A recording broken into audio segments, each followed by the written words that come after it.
डुल्ले वेरां दा हाले भी कुछ नहीं बिगड़िया। एक पंजाबी में ये कहावत है दोस्तों। आम आदमी पार्टी पंजाब में अब इसी कहावत पर चलना शुरू हो गई है। यानी 2024 में पंजाब में हुई शर्मनाक हार के बाद में अब पूरी पार्टी में मंथन चल रहा है। हालांकि बीजेपी की इससे भी बड़ी हार हुई है पंजाब में, लेकिन उसे माफ़ी दी जा सकती है क्योंकि पंजाब में आम आदमी पार्टी की सरकार है और बीजेपी की सरकार नहीं है।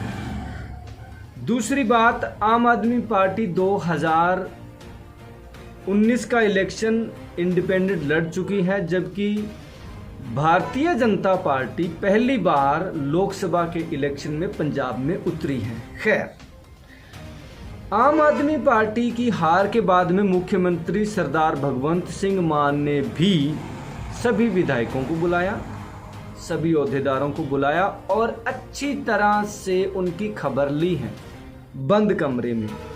अब पंजाब के तमाम आम आदमी पार्टी के विधायक बंद कमरों में वर्करों की खबर ले रहे हैं।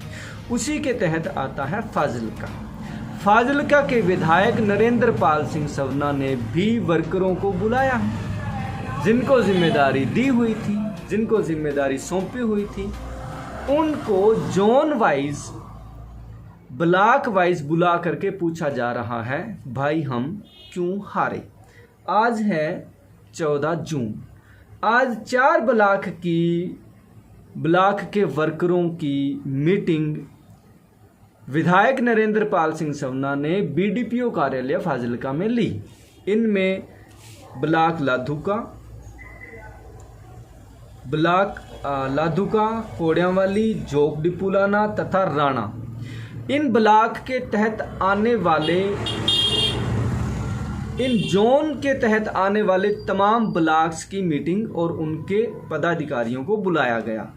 जो इन मीटिंग्स में हुआ है, इन तमाम मीटिंगों में जो वर्करों ने अपनी भड़ास निकाली है, हालांकि ये ऑन कैमरा किसी ने भी नहीं बताया और बताएगा भी नहीं, क्योंकि अंदर की बात है, बंद कमरे में सब कुछ हुआ है और वर्कर और लीडरशिप ही वहाँ मौजूद थे।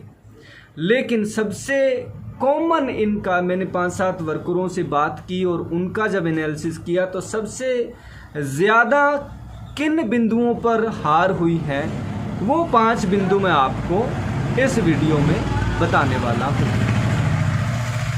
सबसे पहले तो ये है कि अपने वर्करों की पूछ नहीं थी, मतलब दूसरी पार्टी के वर्करों की पूछ थी। विधायक के पास जो जाता था उसकी पूछ हो जाती थी, उसका काम हो जाता था। वो इनका वर्कर था या नहीं था, इस बात से मतलब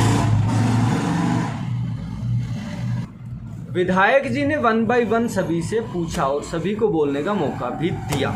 हालांकि उन्होंने इन मीटिंग में कई बार तल्खी भी सामने आई।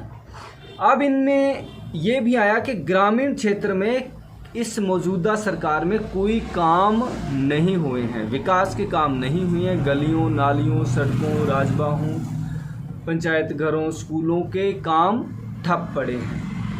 इलेक्शन फंड की कमी, ये भी एक मुद्दा निकला कि बूथों पर बैठने वाले वर्कर्स के पास इलेक्शन फंड नहीं पहुंचा, जबकि दूसरी पार्टियों, जब बीजेपी हो या कांग्रेस पार्टी हो, उन्होंने फंड पहुंचाया।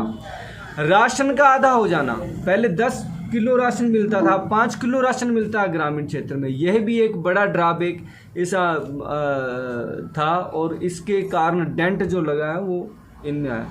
एक वर्करों ने यह भी कहा है विधायक जी को कि भाई ये 1000 रुपया जो महिलाओं को वादा किया गया था वो पूरा नहीं हुआ, इसका भी बहुत बड़ा इम्पैक्ट पड़ा था।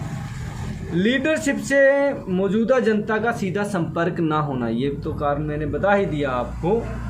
तो इन सभी तमाम बातों को वर्करों ने विधायक जी को फेस टू फेस 1 बाय 1 कहा है। अंत में विधायक जी ने ये कहा है कि इन सब बातों पर ध्यान दिया जाएगा। उन्होंने तमाम गांवों में इंचार्ज भी लगाने की प्रक्रिया कुछ में लगा दिए हैं, कुछ में लगाने की प्रक्रिया आगे शुरू कर दी गई है। एक जो और बात हमें जो पता लगी है इन मीटिंग्स में वो ये भी है कि अब गांवों में जो इंचार्ज और जो जिन वर्करों को जिम्मेदारी दी गई है, इसके साथ में उन्हें पावर भी दी गई है। यानी गांव में जो काम होंगे वही वर्कर अब काम करवाएंगे। विधायक तक सीधे कोई पहुंचेगा तो उनके काम नहीं होंगे, जबकि काम किनके होंगे? जो गांव में जिनको जिम्मेदारी सौंपी गई है, अगर वो विधायक तक जाएंगे तो उनकी सुनवाई की जाएगी। ये निर्णय एक इन मीटिंग में हुआ है। बाकी विधायक जी 1 to 1 सबसे हिसाब ले रहे हैं, लिस्टें रखी हुई हैं, किस गांव में भाई कितने कम वोट निकले हैं, किस में ज़्यादा निकले हैं। वर्करों ने विधायक जी को ये उनकी कार्यशैली पर भी कईयों ने सवाल उठाया और कहा कि भाई हमने लोगों के काम नहीं किए, इसलिए लोगों ने हमें वोट नहीं दिए। हमने लोगों को इग्नोर किया और लोगों ने हमें इग्नोर कर दिया। अब देखते हैं कि इन मीटिंग में होने वाले निर्णयों पर कितना गौर होता है, आने वाले समय में लोगों की कितनी सुनवाई होती है, विकास के काम कितने होते हैं और क्या आम आदमी पार्टी इन चीज़ों से सबक लेगी। नमस्कार।